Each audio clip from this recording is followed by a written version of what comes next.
Hey there, I, the big bad wolf, have something pretty rare to show you.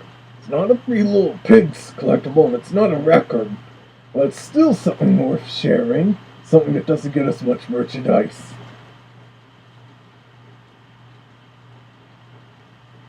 Yep, Disney's 96-page storybook adaptation of The Great Mouse Detective.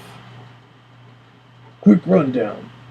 Back in the 80s and 90s, Disney released a bunch of these books based off their animated films. And a couple of shorts like The Princess and the Pauper and Mickey's Christmas Carol, and I don't know what Donald and his friends was, but they didn't do ones of the shorts like I was in. They were originally published by Twin Books and Gallery Books, then in the 80s, and then by Mouseworks in the 90s. This is probably a 1989 or 1990 printing, judging by the titles. The Twin Books versions printed them from big to small. Later copies printed them in alphabetical order. This was published in 1987, 1 year after the film came out. Well, of course, like many adaptations of the book, look, there's some adaptation decay. In fact, you might remember. Where is it? Here we go. Some of you might remember when I reviewed the read-along book and audio version of The Great Mouse Detective and pointed out all the differences from the movie and stuff. Except this is a visual-only adaptation. In the cover appearance, they were drawn mostly on model.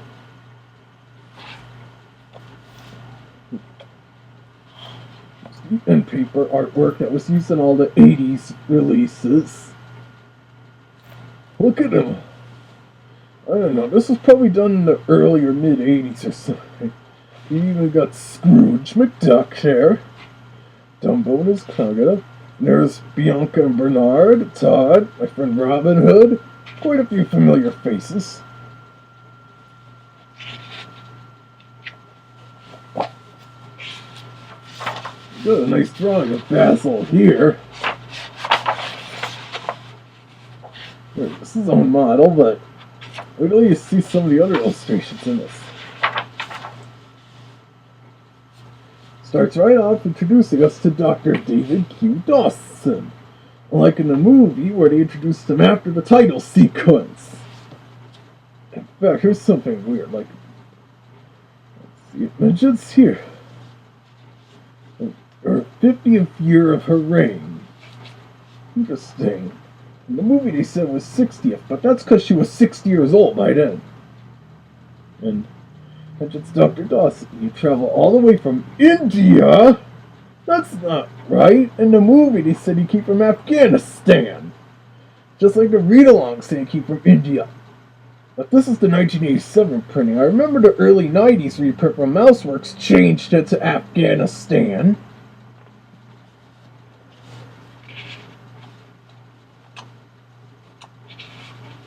After comes the scene we're introduced to Olivia and her father. It says little Olivia had just turned 10.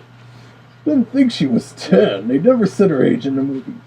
And her mechanical mouse doll says, well, it was made of cardboard and paper. The mouse could nod its head, move its tail and little feet just like a real one. What else he did was dance in the movie.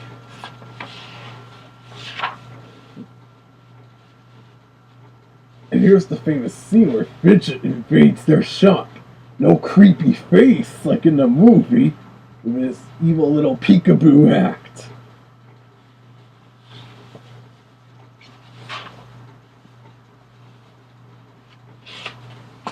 And these books aren't really designed for toons with big hands like me.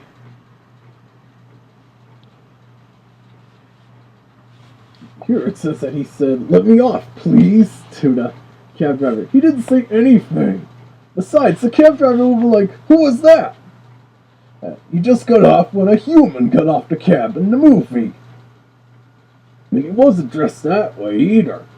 He had his black jacket and derby hat on at the time.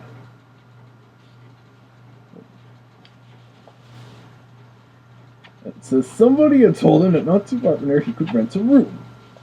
I actually found out about finding a place to rent in the newspaper. It says here Olivia was sitting on the curb of the sidewalk weeping. She was actually in an alleyway, sitting in a boot on a box of Gaston pills. That must have been where Disney's Beauty and the Beast Gaston got his name. And get this, as the only one who could find bringing back is Basil, the great mouse detective, Olivia says. Basil, said Dawson, surprised. I was just told to go to his house to rent a room. That's not what happened in the film. He didn't know Basil at all at first. He did say, now I don't know any Basil, but I remember where Baker Street is, and decided to take her there.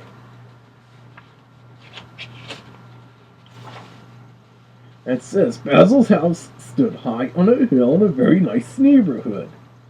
I don't remember being high on a hill, but the neighborhood did look nice. In the daytime, at least, and when it wasn't raining. And here, Dawson says, good evening, ma'am. My name is Dawson. I would like to rent a room, please. That's not what he said in the film. He came to try to help with Olivia. And the housekeeper, we don't know her name in this. Now, here's a really weird change. See, we got Basil having just unmasked from his Chinese mouse disguise that the censors would find really offensive today. But the text doesn't match. It says, all of a sudden, a beggar with an old ragged coat and a crumpled hat stormed into the room. In no time, off came the coat, the hat, the false beard and nose, and who appeared but Basil? Little Olivia couldn't believe her eyes. That is completely wrong. What hat? What false beard and nose? I don't know what that hat is. That wasn't in the film. But the weird thing is how they had Basil wear a latex mask when those didn't even exist in 1897. Who knows? Maybe the writers saw too much Mission Impossible or Scooby-Doo. Well, at least Basil could fit in a large rat head like that. It's not... I'll pick it up. It's not like with me, when I have to go out undercover as a human. I have to try and fit my head into this thing. Yep, the tunes do walk among us. And get this text here. To lead a successful investigation, explained the housekeeper, Basil must go undercover. Yesterday he went out as a priest, and tomorrow, well, he'll go out as a bride. The housekeeper did not mention anything like that in the film. Although Basil can be quite the master of disguise. Once I even saw him flawlessly dress up as Mickey Mouse. Well, a tiny version of him. But he did a pretty good job imitating him. Well, you know how nice can be. Ha! Look at this! Tonight, I'm a crack shot, Basil said, and he fired his gun. That's not exactly what happened. He was firing his gun as part of a case, testing the bullets. And here, he looks at Dawson and says, your name is Dawson, isn't that right? Yes. You love pudding, but you're not too keen on walking. You just came back from India for the Queen's anniversary, and you're looking for a room to rent. That's not what Basil said. He was deducing that he was a doctor by his stitch and the clothes and stuff like that. Yeah, and that's how I could tell that he came from Afghanistan. Oh yeah, with the gun thing, you remember in the movie, he tried to find a bullet, and he compared them in a microscope to try and find the villain, but failed. That does not happen in this book version. Basil doesn't even play the violin like he did in the movie. Yeah, he doesn't get depressed at all, like in that part. And speaking of which, Basil's a much better violin player than I am, I will say. Yeah. I mean, listen to this crud. It's horribly out of tune. I know, I just got this one of Fiddler Pig's old violins. Remind me to get it tuned up.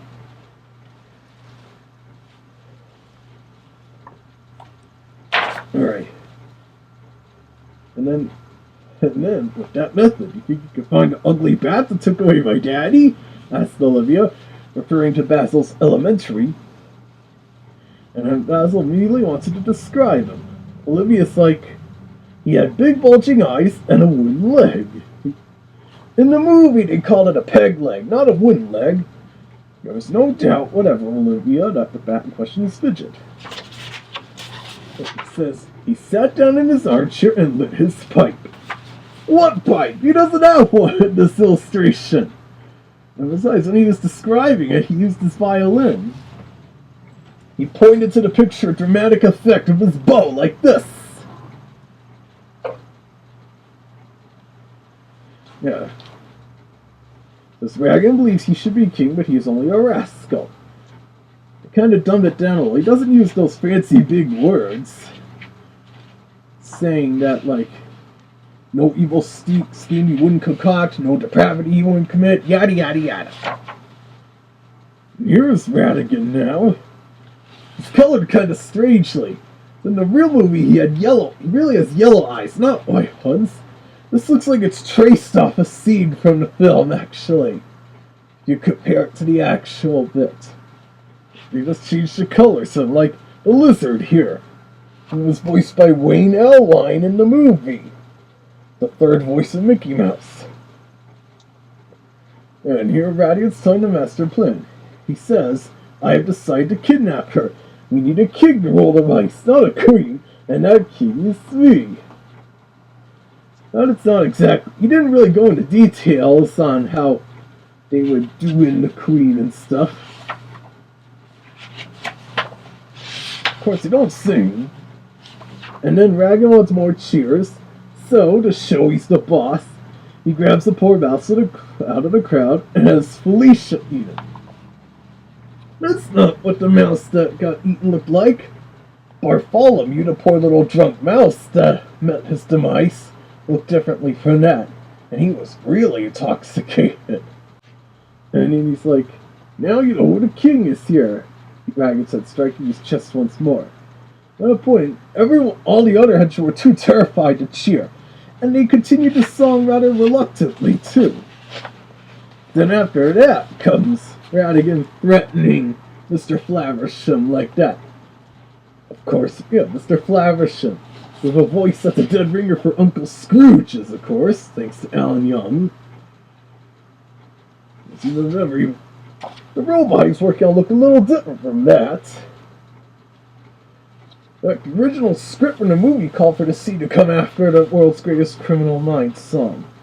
And maybe the writers of the book were using that. Then there's this bit. Olivia says that Fidget was just looking in and he turned away and walked down the street. He actually fell down at that part. Olivia didn't cry out, watch out, she just did her trademark scream. And here, the rain makes the footprints disappear. By that point in the movie, the rain had stopped shortly after Fidget's little appearance there. But it's still mostly the same in how when Basil knows Dawson finding the hat, he says, I think I'll make you my partner, my friend. Now here's where things get even weirder. It's like only a dog can trace the owner of this cat. They go see Toby. But get this, they made Toby talk. He says, hello, Basil. What can I do for you? And Toby sniffed the cap several times. Phew, it doesn't smell very good, does it? I don't think we'll have any difficulty finding Fidget. Now, of course, if you're familiar with the movie, Toby couldn't talk. He was just a regular old mutt. Well, not exactly a mutt. He was probably a young bloodhound. I'll let you see how, in the movie, how it was a mix of small anthropomorphic animals, larger regular animals like Felicia and Toby, and humans. Almost a little like the Rescuers. And here, when they actually go out with Toby, look at this. They don't even really run. It's like the whole time he was just walking on the ground, sniffing the whole time. Not like in the movie where he starts running and howling as if he were Trusty from Lady and the Tramp. That was Toby's howling, I remember. One time when Toby was at a dog show, they had a howling competition. And then when it was Toby's turn, when he hit high up, the audience had to hide their glasses. He was so loud. Of course, he didn't win that part of the contest. However, usually these 96-page Mouseworks Disney Classic Series books can mess things up. Like, here's a good example. The 101 Dalmatians. From minor stuff, like Pongo here pushing the clock full of his paw instead of his nose, and a big one like how this starts out with Pongo narrating, like in the real movie. But then for some weird reason, halfway into the story, it switches to third-person narration, as if Pongo gave up on narrating. But that's certain our time. 101 Dalmatians is coming out of Disney Vault this year anyway. But it's more popular than the underappreciated Great Mouse Detective.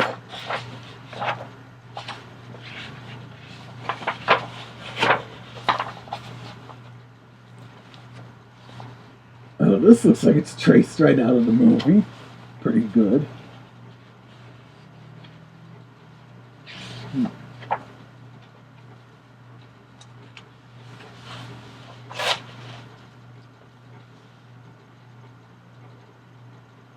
And it says here, Toby opened the window and the three friends slipped inside. Toby is too big to fall in. That's not what happened. Yeah, good luck, he whispered to them before he left. But Fidget had very good ears. He had overheard and quickly hid in a row of toys. No, he heard Toby screaming and howling, and that's when he hid and dropped the list. And then here, it's like, where on earth is he gone? Basil says he looked around. Dawson notes that they don't have the uniforms. And Olivia answered with a scream. She had spotted Fidget behind some toys. Now what really happened was another little evil peekaboo act from a baby's bed. And that's where he attacked Olivia and kidnapped her. He doesn't even have the baby bonnet on hair. And they don't even go through a crazy chase, avoiding all those toys like in the movie. Instead, the book says that he escapes. But Basil still tries to catch up, but only by dashing up a pile of wooden blocks, and then falling down like in the real movie. And then the toy shop scene in the book just cuts away from there. Well, just here that Dawson went after him too, but only Basil did in the movie. He fell with it.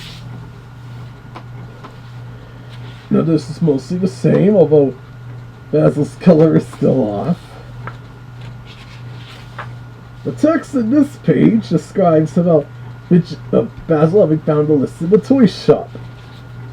But the illustration shows him already investigating it with his chemistry set. Gee, it astounds me how smart Basil is. He's smaller than me, but he's definitely much smarter than me. In this book, he doesn't really use all those fancy scientific technobabble terms either.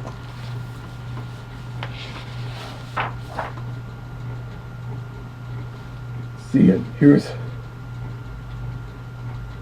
Alright. Here's where they, like, contain Olivia like that, and Radigan's angry at Fidget for losing the list. Look how off-model Radigan looks there. Ugh. Maybe I should show this to Radigan and see what he thinks. I'm still in contact with him, but he's still too small to be on the Disney Villain Bowling League. Let's see, and this is almost the same as in the movie, except Radigan's not aware that Basil's following him. Then we go right to the rat trap scene, with Basil and Dawson wearing the cheesy sailor disguises. Look at how many characters smoked in this movie. Then again, it was the Victorian London era where almost everybody smokes. Of course, now Disney won't allow us showing this kind of stuff. After all, that's how Walt Disney died. This movie had many smoking scenes in it, but not as much as the Three Caballeros. And there was a bit in the movie where that evil lady blows smoke into Dawson's face, making him cough. That maybe they added to try and show how bad the habit was by then. Oh yeah, and the movie doesn't even have that funny musical number with this kitty saying let me be good to you. So that scene would definitely belong in a modern Disney film. And again, it seemed like co-directors Ron Clements and John Musker's trademark.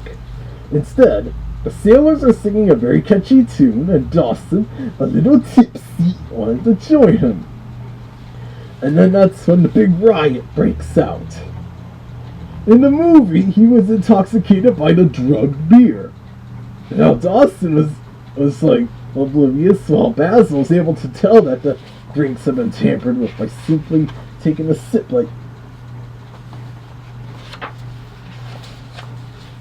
Let's see. Fidget doesn't appear during the scene, but Basil is able to figure out that Fidget escaped. This looks like it's traced out of the film.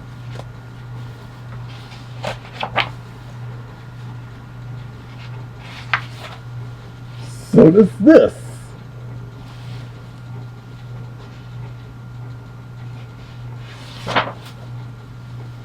As for this bit, like, when they trapped him, like, that wasn't really Olivia.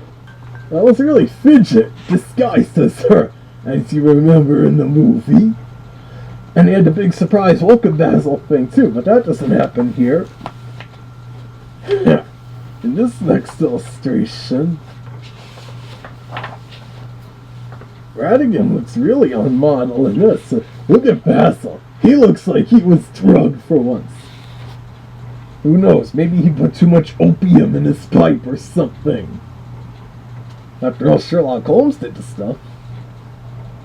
That's where he, like, it says here, he expected 8:30, it's only 20 past. In the real movie, he said that Basil was 15 minutes late. This one looks like it's traced out of the film too, although Radigan's eyes look a little off. Almost like a Hanna-Barbera character or something. Not like when Warner Brothers took over Scooby-Doo and made that awful What's New Scooby-Doo episode that ripped off this movie, The Vampire Strikes Back. This universe, you either like that episode or you like this movie, but not both. And here's the big trap. He describes it with more detail in the book, maybe because it's only visual like this.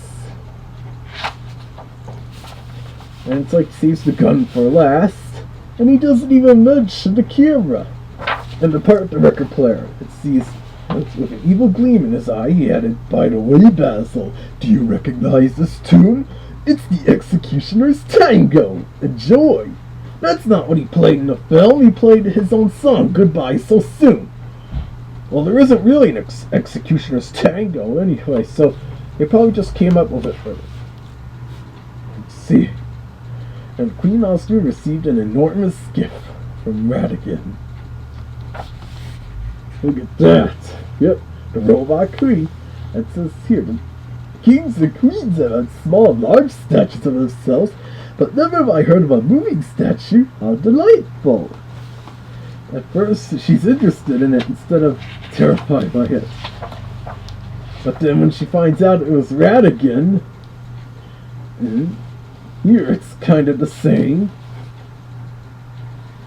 Except for the bit where Fidget's like, "But I was the one to carry out your idea." "Shut up, you bat," snarled Radigan.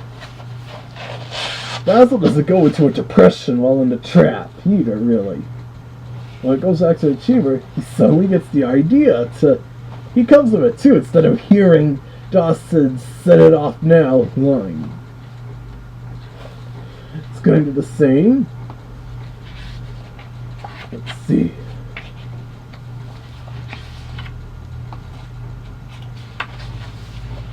Then it mentions, Battle and Dawson rushed to free Olivia from inside the vault. They found Toby, who tracked him down, and rode on his back to the Queen's palace as quickly as they could.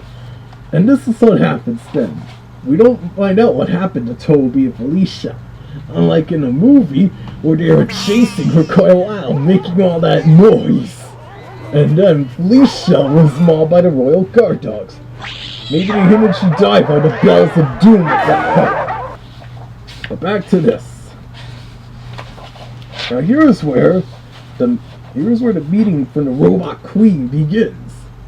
Her introduction is different. It says here, "My loyal subjects, at 60 years of age, I am old enough to be a grandmother. Instead, I have found my true love and will remarry. Radigan will soon become my husband. As a wedding gift, I wish him to reign in my place." But at first, they trust her with the name Radigan. It says here that Flaversham was behind the stage, being forced by Radigan to operate the mechanical mouse. Forced is right. He was forced with a gun behind his back, as if it were one of those old-timey gunshot weddings. And then Radigan finally introduces himself. Whoa, look how off-model he's drawn in this.